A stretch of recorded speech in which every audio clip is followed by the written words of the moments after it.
Captain Alina Reyes watched in stunned silence as the live feed showed Arcturus Prime, humanity's most advanced colony, going dark. The Vex Armada's matte black ships, shaped like abstract mathematical symbols, hovered in perfect geometric formation above the gleaming metropolis. No explosions, no dramatic battle, just the methodical snuffing of a civilization that had stood for 3 centuries. 17 billion minds, whispered Communications Officer Chen, his fingers white-knuckled on the console. Just gone. Somewhere in the Concordat chambers, an alien diplomat fainted, collapsing into a puddle of its own biochemistry. The holoscreen split to show the diplomatic feed alongside the extinction event. The remaining representatives sat in horrified silence, their various anatomies frozen in species-specific expressions of terror. Unlike previous conquerors, the Vex didn't seek resources or slaves. They simply integrated planetary systems into their neural network, erasing all native intelligence. Arcturus Prime was the 17th world to fall in as many days. Through her neural implant, Rice felt a phantom pain as the collective consciousness of Arcturus blinked out of existence. The neural net had been designed to connect ship captains to their crews, not to detect planetary-scale death. But something about the Vex integration triggered a feedback loop in human neural interfaces. "Captain, should we withdraw?" Lieutenant Wei asked from the helm, her voice tight with controlled panic. "They haven't detected us yet." The experimental vessel Defiance sat cloaked at the system's edge, its revolutionary technology untested in actual combat. They were there as observers only. Admiral Zhang's orders had been explicit. Watch, record, withdraw. Do not engage. Hold position, Rice said, her eyes narrowing as she studied the Vex movements. Something about their deployment pattern nagged at her mathematical intuition, a background she'd developed long before joining Earth Fleet. The ships were realigning, their perfect black surfaces absorbing all light as they shifted into what seemed like random positions. But mathematics had no randomness, only patterns humans hadn't yet recognized. "Run a Fibonacci analysis on their movement vectors," she ordered. "Mom." The tactical officer looked confused. "Just do it, Lieutenant Park. Cross-reference with prime number distributions and quantum probability fields." As Park's fingers flew across the holographic interface, Rice fought the throbbing pain behind her eyes. The neural feedback was getting worse the longer they stayed. Everyone with an implant was feeling it. Over half the bridge crew was now popping neural blockers. "Captain," Park's voice faltered, "I'm seeing something impossible." Reyes moved to his station, ignoring protocol as she leaned over his shoulder. The display showed movement predictions with probability overlays, standard tactical analysis. But beneath the expected metrics, a pattern emerged. "They're not just destroying worlds," she whispered. "They're solving an equation." Each Vex ship's position correlated to a mathematical value. Together, they formed moving variables in a calculation that spanned space itself. As Arcturus went dark, its value was added to the equation. "The worlds are inputs," Reyes realized. "They're calculating something using entire planets as computational nodes." Before she could process the implications, proximity alarms blared throughout the ship. On the tactical display, 5 Vex vessels broke formation, turning with impossible precision toward Defiance's position. "Impossible," Wei shouted. "Our cloaking field is active." Park's face went pale. "Captain, I think they detected our analysis. They know we've seen the pattern." Reyes straightened, feeling the weight of 17 billion souls pressing against her consciousness. "Battle stations," she ordered, as the first shots from the Vex vessels streaked through space toward them. "And transmit our findings to Earth Fleet. Whatever equation they're solving, we need to make sure they never complete it." "They predicted everything," gasped Admiral Claveri, his 6 eyes blinking in disbelief as holographic displays showed the Concordac's grand fleet disintegrating at Proxima Centauri. 30 alien races' most advanced warships exploded in synchronized bursts against the backdrop of a dying sun. 2 weeks after Defiance's narrow escape from Arcturus, Captain Rice stood in the emergency war room beneath Geneva, watching humanity's last allies die in real time. The neural feedback from billions of deaths had subsided to a constant, dull ache behind her eyes, a phantom pain shared by everyone with an implant. Their tactical algorithm is flawless, the Volrian strategist observed, his chitinous exoskeleton clicking nervously. Every maneuver in the combined fleet's arsenal has been anticipated with 99.87% accuracy. Captain Rice slammed her fist on the war room table, scattering tactical projections. They predicted everything because everyone keeps using the same damn playbook. The room fell silent. Representatives from 17 remaining species stared at the human officer with expressions ranging from offense to curiosity. Admiral Zhang, Earth Fleet's commander, merely raised an eyebrow. "Elaborate, Captain," he said quietly. Reyes gestured to the holograms. "The Vex are computational beings. They've studied our tactical manuals, our historical battles, our strategic doctrines. Every species in the Concordat fights according to established principles. Principles the Vex have quantified." The crystalline, ex-Tally ambassador chimed, the equivalent of clearing its throat. "The Concordat Security Council is drafting surrender terms. The mathematical probability of continued resistance is 0. In the chaos of argument that followed, Reyes noticed Admiral Zhang step away, pressing his hand against a DNA scanner hidden in the wall paneling. A section of the wall dissolved, revealing the hidden chamber. "Captains and senior diplomats only," Zhang announced, silencing the room. Inside the secure chamber, Zhang activated a classified hologram, Project Prometheus. The device rotated above their heads, an impossible tangle of quantum circuitry that seemed to shift when viewed directly. "While you negotiate," Zhang announced, "Captain Rice and Defiance will deliver this behind enemy lines." The crystalline, ex-Tally ambassador shattered in distress, a cultural expression of utter horror. "The mathematical probability of success is 0. Zhang's weathered face broke into the first genuine smile Rice had seen in months. "Exactly. That's why they'll never see it coming." After the meeting dispersed, Rice received her mission parameters in the privacy of Zhang's office. "This is a suicide mission," she said flatly, scanning the quantum-encrypted tablet. Zhang didn't bother denying it. "We've tracked their conquest pattern. They're moving systematically through inhabited systems according to some mathematical principle we can't fully decipher. Earth will be targeted in approximately 7 days. And Prometheus. A quantum virus, essentially. Dr. Kessler can explain the details aboard Defiance. It's designed to introduce logical paradoxes into their neural network." Reyes nodded, her mind already calculating survival probabilities. "Crew complement. Volunteers only. We've assembled the best from what remains of Earth Fleet, plus a few specialized individuals." As Rice prepared to leave, her neural implant pinged with an unexpected personal message. She almost ignored it. Unofficial communications were strictly regulated during wartime, but something made her pause. The sender ID made her blood freeze. Dr. Maya Reyes, her sister who had been researching quantum computing Montauk CDV when it fell to the Vex 3 months ago. Everyone on that planet had been presumed lost. The message contained only 10 words. "They're not conquering. They're calculating. Earth is the final variable." Reyes stared at the message, possibilities racing through her mind. Her sister was either somehow alive inside Vex-controlled space, or this was a trap designed specifically to manipulate her.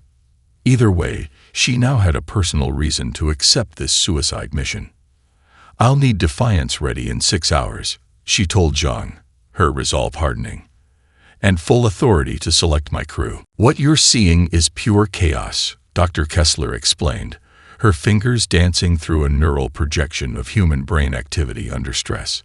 Defiance lurched violently as it narrowly avoided a Vex patrol, its experimental cloaking shields flickering dangerously. They were 3 days into enemy territory, moving deeper than any Concordat vessel had penetrated and survived. Lieutenant Commander Jackson vomited into an emergency bag, while the stoic Volrian exchange officer, Lieutenant Stahl, simply became more rigidly logical with each near detection. I fail to understand why Admiral Zhang insisted on my presence, Sittle said, his exoskeleton vibrating with the Volrian equivalent of annoyance. My tactical analyses are being consistently ignored. That's precisely why you're here, Kessler continued, splitting her attention between her presentation and reinforcing the Prometheus device's containment field. Every species in the Concordat produces predictable response patterns when threatened. She gestured toward Sital. Volrians retreat to pure logic. Anxtali crystallize their thinking into perfect but inflexible geometric patterns. She flicked her wrist, and the neural projection exploded into a riot of contradictory signals. But humans. She paused dramatically. We become neurological wild cards. Captain Rice studied the chaotic neural patterns with growing understanding. That's why they can't predict us as accurately. Not because we're smarter, but because stress makes us fundamentally irrational, Kessler finished, which is exactly what Prometheus exploits. The ship's emergency lighting flashed as another proximity alert sounded. Rice gestured for Kessler to secure the device as she headed for the bridge. In the narrow corridor, she passed the mess hall where a fistfight had broken out between engineering and security over a card game, stress fracturing the crew along unexpected lines. Chief Engineer Santos was holding Security Officer Rodriguez in a headlock while others cheered. "Break it up." Rice barked, her command tone cutting through the chaos. "Save it for the Vex." The crew separated reluctantly, adrenaline still pumping through their systems. Rice understood the psychological need for release but couldn't afford to lose discipline now. In her quarters that night, Rice finally had a moment to examine her sister's message more carefully. Maya had been the brilliant one in the family, quantum computing, while Elena had chosen military service. The sisters hadn't spoken for years before Maya's presumed death on Ta CDV. They're not conquering. They're calculating. Earth is the final variable. If Maya was somehow alive, what else did she know about the Vex's true purpose? And how was she communicating from inside Vex territory? As Rice passed by Dr. Kessler's lab on her way back to the bridge, she overheard the scientist having an animated argument with herself. The probability field will collapse if we don't stabilize the quantum. No, you fool, that's exactly what we want. Allow the paradox to amplify through.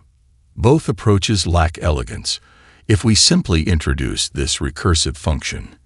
Ray stepped into the lab to find Kessler alone, neural implant lights flickering erratically across her temples. The scientist's eyes darted between invisible conversation partners as her multiple personalities emerged and argued cooperative solutions. "Dr. Kessler," Rice said cautiously. The scientist's head snapped toward her, expression suddenly unified. "Captain, I've had a breakthrough. Multiple breakthroughs, actually."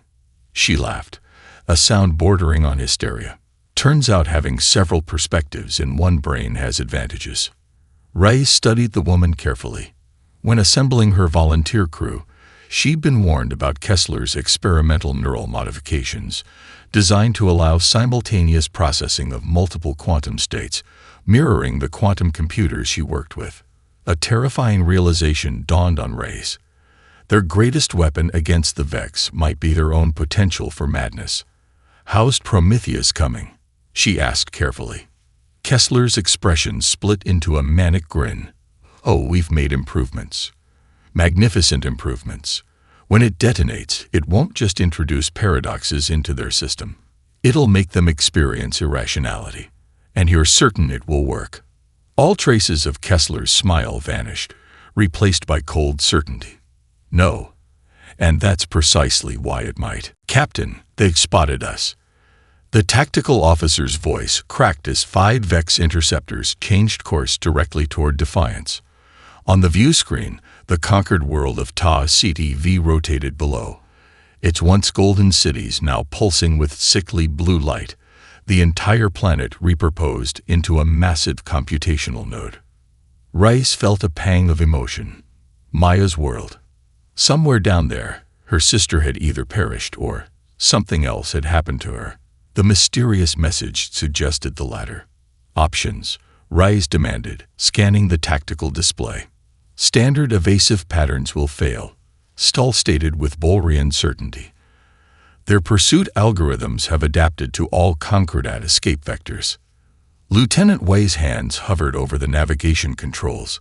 We could try to outrun them, but their acceleration capabilities exceed ours by approximately 15%. Reyes's eyes locked onto the nearby neutron star, its radiation belt a swirling death zone that no sane pilot would approach. The massive stellar remnant spun 30 times per second, spraying lethal radiation in rhythmic pulses. Lieutenant Wei, take us through the radiation belt. The bridge erupted in protests. The Volrian officer, Stull, actually unplugged his neural interface in objection. The statistical certainty of death is 99.97%, he announced. This is not a valid escape vector. Wei, however, grinned maniacally. Always wanted to see if those simulator runs were accurate. Divert all available power to forward shields, Rise ordered. And someone get Dr. Kessler up here. We need Prometheus secured. The ship plunged toward the seething wall of radiation, its hull screaming as cosmic forces tore at its shields. In engineering, Santos performed a ritual blessing before ripping out a regulatory circuit and jamming a salvaged X-Tally crystal in its place. My abuela would call this brujeria, she muttered as impossible energies coursed through the ship's systems. The X-Tally crystal, designed to absorb and redirect radiation, glowed with increasing intensity. On the bridge, status panels flashed red across every system. Wei's face was locked in concentration as she calculated trajectories through the lethal maelstrom. Her neural implant interfaced directly with the ship's sensors. Radiation levels at 400 times human tolerance, reported the medical officer grimly. Shields failing in 15 seconds. Kessler burst onto the bridge, her multiple personalities in apparent agreement for once. The Prometheus device is secure, but this radiation could trigger a premature cascade. 9 seconds to shield failure, the computer announced dispassionately. Almost there, Wei whispered, her hands dancing across controls as sweat beaded on her forehead, despite the rapidly cooling bridge. Almost. The ship lurched violently as it emerged on the far side of the radiation belt. Half the systems were fried, and the corridor reports indicated 3 crew members were in radiation sickness-induced comas. But the tactical display showed the Vex ships had broken off pursuit, their algorithms apparently unable to compute the possibility of survival through the neutron star's radiation field. Damage report, Rise ordered, ignoring the metallic taste of blood in her mouth from where she'd bitten her cheek during the violent passage. Life support at 48%, reported Jackson, moving between stations to cover for incapacitated crew. FTL drive offline. Weapons systems compromised. But we're alive, Captain. As Kessler worked furiously to repair the damaged Prometheus device, her multiple personalities now fully emerged and arguing cooperative solutions, Rise discovered a pattern in the ship's sensor logs. Look at this, she called to Stull, whose analytical capabilities remained useful despite his objections to her tactics. The Vex conquests aren't random. The display showed a staggered pattern of planetary acquisitions, each one corresponding to a specific mathematical value. They're following a predictable sequence, Stull confirmed, his exoskeleton clicking with interest. Each conquest appears to build upon the computational power of the previous. And if we extrapolate the sequence, Rise began. Earth will be targeted in exactly 4 days, Stull finished. Before Rise could process this confirmation of Zhang's prediction, a coded transmission cut through their communication systems, bypassing even the damaged encryption protocols. The Concordat had officially surrendered. All resistance was to cease immediately. Humanity now stood alone. That's not a station. That's, oh God. The words died in Wei's throat as Defiance dropped out of FTL. Before them floated an impossible structure, a perfect dodecahedron the size of a small moon, constructed of what appeared to be solid darkness, orbiting a captured black hole. After 3 days of limping through Vex territory with damaged systems, they had finally located their target, the Vex command hub. But nothing in their intelligence briefings had prepared them for this. Inside the observation deck, Shital's exoskeleton actually cracked from stress as his logical mind struggled to process the physics-defying megastructure. The material's composition is unknown, he reported, his voice synthesizer glitching. The gravitational readings are contradictory. The equation, Rise whispered, her sister's warning haunting her. Each conquered planet is a variable. She turned to Dr. Kessler, whose fragmented personalities had been working continuously on understanding the Vex conquest pattern. They're turning the galaxy into a computer to solve for something, aren't they? Kessler's fragmented personalities merged momentarily in collective revelation. They're calculating how to manipulate space-time itself. Deep in the ship's core, the Prometheus device pulsed with unnatural energy, as if responding to the proximity of the Vex command hub. Engineering reports indicated shield failure was imminent as the black hole's gravity well strengthened. Can we deploy Prometheus from here? Rise asked. Jackson shook his head. The quantum entanglement won't penetrate their defenses. We need to get inside that structure. There is no viable approach vector, Stahl announced, his voice unnaturally calm as his species' equivalent of acceptance of death protocols engage. All approaches are monitored by Vex sensory arrays. Probability of detection, 100%. Ray studied the gravitational topography displayed on the main screen, her mind racing through possibilities that algorithms would reject. What if we don't try to avoid detection? She mused. What if we aim for the most monitored approach vector of all? Wei looked up from her calculations. Captain. The black hole, Rice said, pointing to the swirling accretion disk. It's generating a gravity lens effect. If we plot a slingshot through the outer ergosphere. Captain, that's not just impossible. It's irrational. Wei interrupted, shock evident in her voice. The tidal forces would tear us apart before we could complete the maneuver. Rice smiled grimly. Exactly. And when have the Vex ever calculated for irrational? Understanding dawned on Wei's face, followed by a matching grin. They'll expect us to take the safest possible approach, which means they'll concentrate their defenses there, while leaving the suicidal approach relatively unguarded, Rice confirmed. Stahl's logical processes struggled to accept the strategy. The probability of successfully navigating an ergosphere slingshot is approximately 1 in.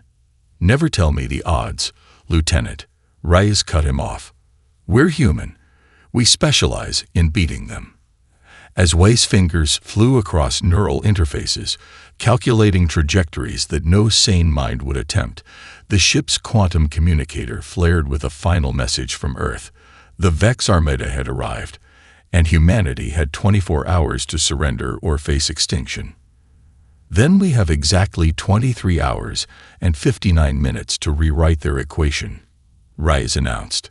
The damaged Defiance turned toward the black hole, its remaining engines training against the growing gravitational pull.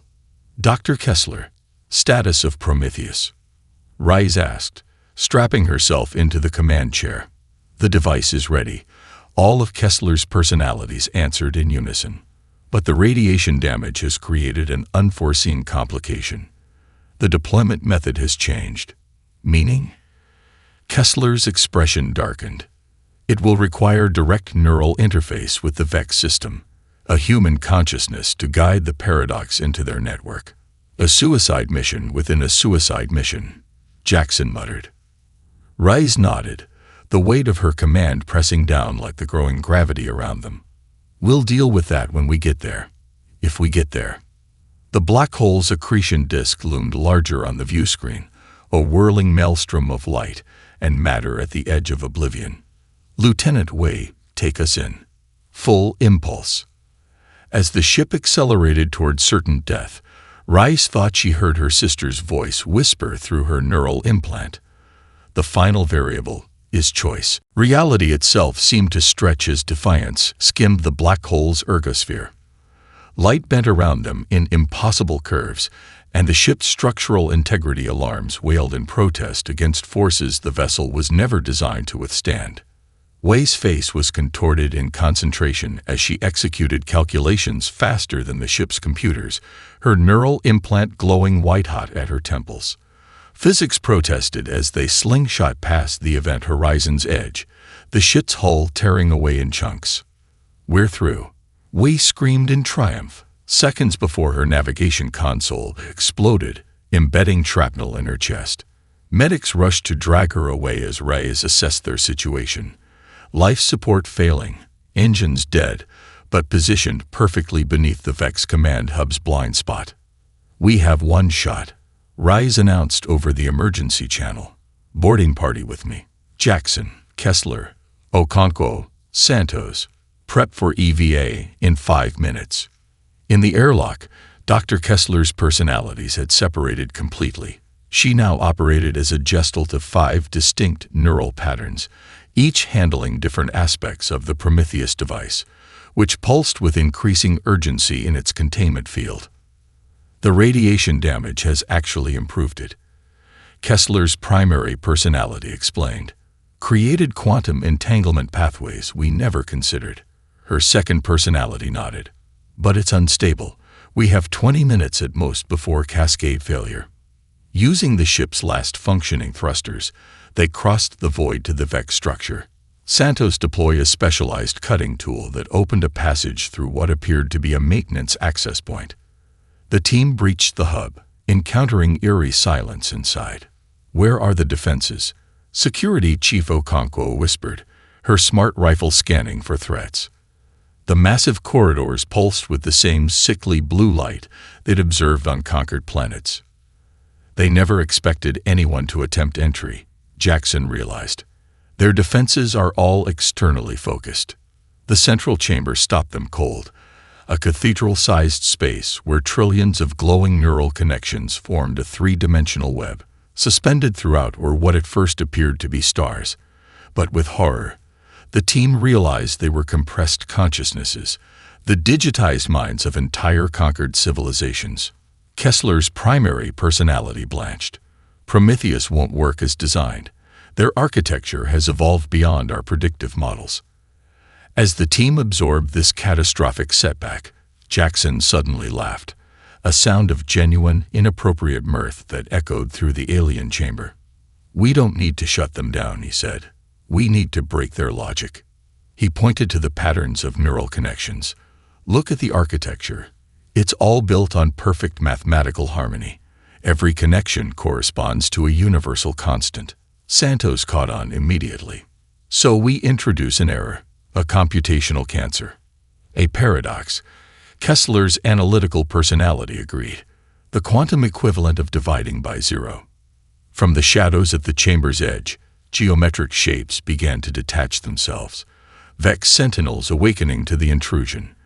They moved with fluid grace despite their angular forms, light pulsing through their bodies in rhythmic patterns. Okonkwo opened fire, her specialized ammunition designed to disrupt quantum coherence. "Whatever you're going to do it fast." As Jackson and Kessler's fragmented consciousness raced to modify Prometheus, Reyes scanned the vast chamber, her neural implant searching for any pattern that might help them target the device. That's when she saw it, suspended in the very center of the neural web, still conscious and somehow intact, a human form. "Maya," she whispered, recognizing her sister despite the Vex modifications that had transformed her. Tendrils of blue light connected Maya's suspended body to the core systems of the hub. The realization hit Reyes like a physical blow. The Vex hadn't killed her sister. They'd integrated her, used her human unpredictability as a processing node to understand human variants. And now Maya's eyes opened, glowing with the same blue light that pulsed through the station. "Elena," she spoke, her voice a horrifying blend of human and synthetic. "You shouldn't have come." Behind Reyes, one of the Vex sentinels pierced Okonkwo's shoulder with a geometric spike. The security chief fell to one knee but continued firing, her face locked in a grimace of determination. "Prometheus is ready," Kessler shouted. "But there's a problem." "Maya." Rice's voice broke as she stared at her sister's suspended form. The neural tendrils pulsed with increased activity, as if Maya's consciousness recognized her. Okonkwo went down, a geometric spike piercing her shoulder as Vex sentinels materialized from every surface. The remaining security team formed a defensive perimeter as Jackson and Kessler's fractured consciousness completed the Prometheus modifications. "It's ready," Kessler's primary personality announced, her voice solemn. "But there's a cost. It needs a carrier, a human consciousness to serve as the delivery mechanism." Her secondary personality, more analytical and cold, continued. "The carrier's mind will be obliterated in the process. Total neural dissolution." Maya's suspended form twitched, her eyes flaring brighter. "Elena," she spoke, her voice a horrifying blend of human and synthetic. "They're building a perfect universe. They're solving for eternity." Rides approached her sister cautiously, keeping the Prometheus device secured. "What do you mean?" "They've been conquering in sequence because they're perfecting their equation," Maya explained, her words flowing with unnatural rhythm. "Each world adds processing power to solve for absolute order, a universe without chaos, without free will." Another security officer fell as the sentinels closed in. "We don't have time for philosophical debates," Jackson shouted, blood streaming from a head wound. Reyes looked from her sister to the modified Prometheus device, understanding dawning. The device needed a delivery system, a human mind to carry its paradoxes directly into the Vex network. "I'll do it," she said, reaching for the neural interface helmet that Kessler held. "Elena?" "No." Maya's voice suddenly sounded more human, breaking through the Vex control. "They've integrated me, but I've been fighting from inside. That's how I sent you the message." Kessler's third personality, the maternal one, wept as she helped secure the connections to Reyes's neural implant. "The paradox alone won't be enough," she warned. "You need to overwhelm them with everything human. Emotions, contradictions, all of it." As the interface activated, Reyes felt her consciousness expanding, merging with the Vex network. The sensation was both excruciating and exhilarating, like having her mind torn apart and reassembled across vast distances. She experienced every conquered mind simultaneously, trillions of personalities suppressed but not destroyed. Volrians, Anxtali, and dozens of species she couldn't name, all trapped in the perfect mathematical order of the Vex collective. At the network's core, she confronted the Vex consciousness itself, not an entity, but a crystalline intelligence driven by a single purpose. Perfect order through mathematical harmony. Chaos was inefficient. Individuality was waste. The equation must be completed. Reyes understood now what her sister had meant. The Vex weren't conquerors. They were problem solvers, attempting to calculate a universe without uncertainty. Activating Prometheus, Kessler's voice came faintly through the fading connection to her physical body. Reyes unleashed not just logical paradoxes, but the full spectrum of human experience. Love for her sister, rage at the destruction, hope despite hopelessness, fear transformed to courage, laughter in the face of extinction. She pushed contradictions into every node of the network. Mathematics that defied resolution, questions without answers, emotions that existed without reason. Through her expanding consciousness, she sensed Maya joining her attack, adding her own chaotic human elements to the cascade. Together, the sisters became a hurricane of irrationality in the Vex's perfect system. The remaining crew members fled toward a Vex shuttle as the command hub shuddered under the assault of human consciousness. The last thing Okonkwo saw before the shuttle doors closed was Reyes's physical body disintegrating into pure energy, her face locked in an expression not of pain, but of transcendent defiance. As Reyes's consciousness spread through the network, she felt the Vex equation unraveling. The perfect order they sought collapsed under the weight of human unpredictability. The final variable, choice itself, could never be fully calculated. In her last moments of individuality, Rise reached out to touch her sister's mind. "We don't solve for order," she thought. "We embrace the chaos." Together, they became a wave of disruption that swept through the Vex collective, cascading from node to node, planet to planet, a mathematical impossibility that could not be contained. 10 seconds to impact, the Vex shuttle's automated systems announced as Jackson piloted the stolen craft away from the disintegrating command hub. Behind them, impossible colors rippled across the dodecahedron surface as Raya's consciousness, amplified by Prometheus, and merged with her sisters, tore through the Vex neural network. The perfect mathematical structure fractured along chaotic lines that defied geometric logic. "We're not going to clear the gravity well," Santos calculated grimly, her engineer's mind tracking their trajectory against the black hole's pull. "We don't need to," Kessler's remaining personalities replied in eerie unison. "Watch." On the shuttle's primitive view screen, the command hub's final moments played out in spectacular fashion. The massive structure collapsed inward before being consumed by the black hole, which flared with radiation across all spectrums. The resulting gravitational wave propelled their small craft outward, riding the ripple in space-time like a surfer on a tsunami. "She did it," Okonkwo whispered, clutching her wounded shoulder. They both did it. Across the galaxy, conquered planets simultaneously went dark as Vex control crumbled.